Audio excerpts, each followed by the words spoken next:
Hello friends, AmyR here with Prairie Paper and Ink with another oldie but goodie, not the mushroom stems this time. This time visiting the original oldie but goodie, Simon Says Stamps Beautiful Flowers stamp set. If you are new to my channel and my videos, I have been obsessed with this set since it came out however many years ago. This is like the OG, at least for me, the OG very first huge floral stamp set.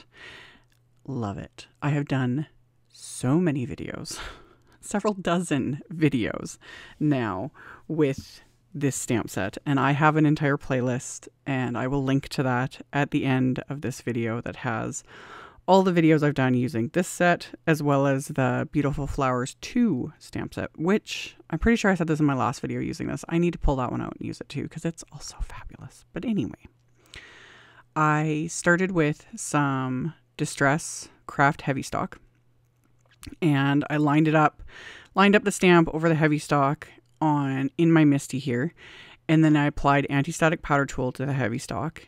And then I removed the protective layer on my stick and stamp mat, and then stuck the KRAFT HEAVYSTOCK to that because I don't like applying anti-static powder to my cardstock on top of any of the sticky mats, because you don't want like literally anti-stick powder on the sticky mats. So once I had done that, I used clear embossing ink, inked up the stamp, stamped it.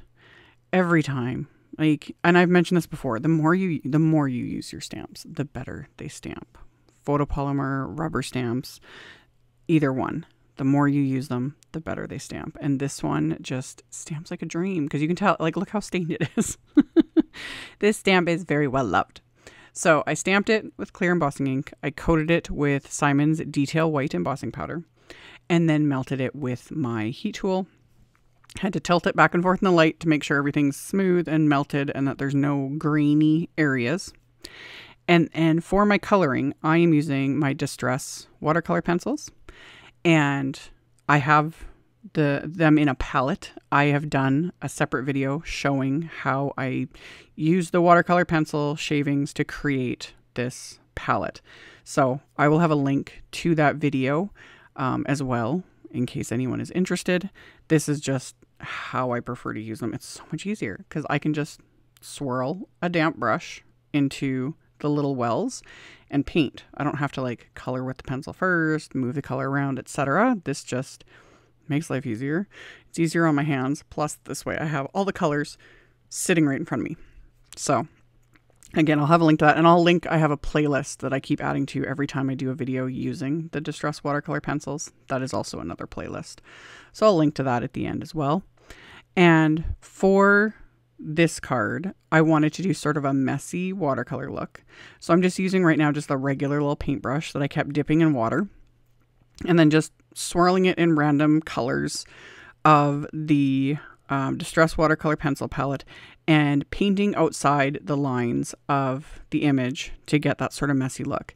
And because I'm working on KRAFT HEAVYSTOCK, everything always looks very different when you first lay down whatever you're coloring with. I really love how the watercolor pencils look on KRAFT HEAVYSTOCK. There's something about it, but it's just something to always keep in mind when you're working on anything that isn't like white cardstock or, you know, almost white watercolor paper.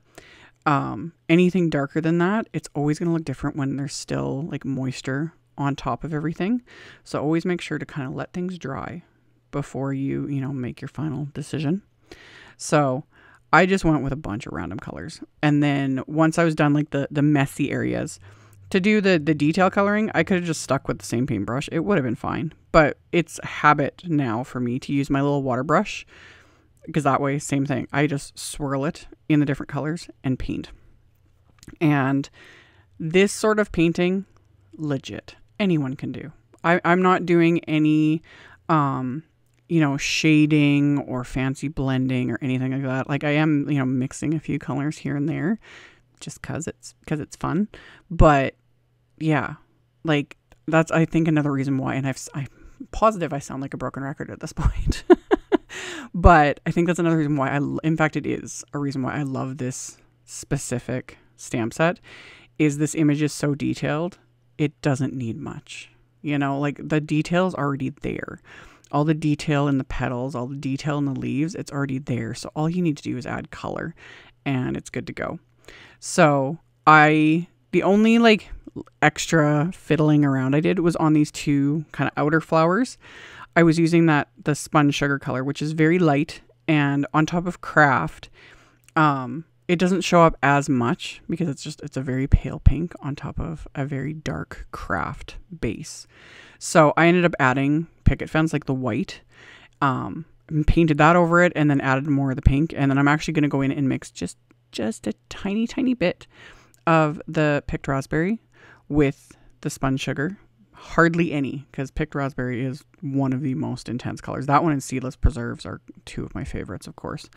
But they're very intense colors, so they can kind of overpower everything else. So I barely would touch my brush into that, mix it with sponge sugar, and then just did one more little layer over these two flowers just to bring out a little bit more pink.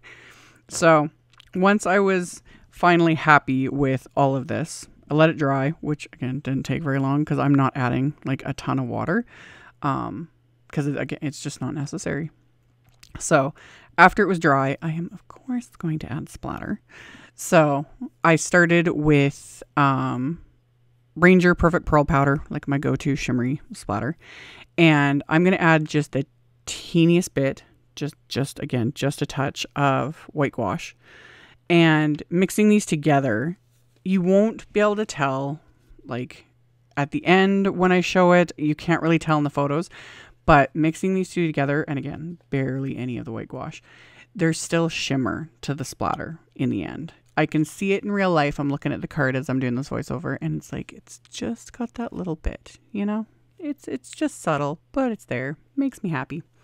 So mix those with a little bit of water and use my little fan brush and just heavily splatter that all over this little background. You can't go wrong with splatter, and there's also something about this, again, I love the KRAFT Heavy Stock. Love it. It's just such a nice color, and the texture of it. I said this the last time I used this cardstock. Every time I pull it out, I'm like, oh, it's my favorite. So anywho, that was dry. Then for my sentiments, I'm using the Greetings Mix, is it 2? Yeah, Greetings Mix 2 stamp set. This came out whenever. Last year, year before, I'm not even sure. This is another one of those ones where I use it in a lot of videos, and it's just a great little must-have set. It's a 6x8 stamp set, but it's got such a good mix of sentiments. I've used so many from this set, and I reach for it all the time. So I grabbed a couple sentiments from the set and a couple scraps of cardstock. I've got Simon's Cotton Candy and Dull Pink cardstocks, and I just stuck them in my mini MISTI, and same procedure, anti-static powder tool. Then I'll stamp the sentiment with clear embossing ink, coat it with Simon's Detail White embossing powder, melt that with my heat tool. So once I have those sentiments heat embossed, at first I was like, ooh, I can just trim these with my trimmer. But instead I just pulled out my sentiment label wafer dies from Simon, another little must-have set. And I'm going to tape those wafer dies into place with just some Easy C tape. So I'm going to use the most narrow one for the little first part of the sentiment that says wishing you a. So use that. And then I'm going to use one of the wider sentiment label wafer dies for the happy day. And then after I die cut that one, there's the little, what would you call them? Arrow shape wafer dies to create a little flag end on this, which I never used those. And then I was like, oh yeah, this set has these. It's been in the package the whole time. I haven't used these in years. So I did this time. Why not? So die cut both of those sentiments. And then for my card base, this is Simon's Smooth White cardstock, and I am cutting it down to 10 inches by 7 inches. And while I have this big old rotary cutter out, I'm also trimming down some pattern paper. I know. I like to hoard my pattern paper, especially my honeybee pattern papers, because they're beautiful. But this is the Gingham Happy Hearts pack. So I pulled out one of the aqua shades from that and trimmed this down to 4 3/4 by 6 3/4. Usually I don't know the measurements, Most of the time I'm just, you know, eyeballing things. But if I remember them, I share them. Because I wanted to make a 5x7 card. So me cutting the cardstock to 10 inches by 7, scoring it at 5 inches, that will make my 5x7 card.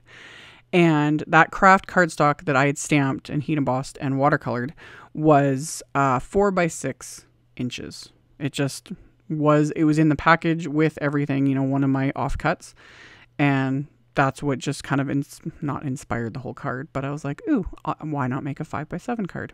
I don't do these as often, but I've been doing them more and more lately because they're just, it's been enjoyable. You know, I have more real estate to add more things, to add more splatter and bling. So I taped my card shut. I folded it inside out and taped it shut with that same just Easy C tape. That way I can stamp the inside of this card. So I lined up that stamp. I, you know, cleaned it off. I figured out how I wanted to like align this onto what will be the inside of the card. And then I grabbed a very pale pink ink from my stash. This is Concord and Ninth Ballet Slipper. So just a really pretty pale pink ink. Inked up the stamp, stamped that onto the inside of the card. And then I can now flip this around because right now I'm literally working on it kind of upside down. So flip that around and I lined up another sentiment from that same Mixed Greetings 2 stamp set. Greetings Mixed 2. Greetings Mixed 2. I'll have a link to it like everything else. Anyway, lined up another sentiment and this one I inked up with Simon's Rose Positively Saturated ink. So just that nice deep pink. Oh, this color's chef's kiss. It's fabulous. So inside was stamped. Folded the card back in the proper way, and now I can start adhering and like assembling everything.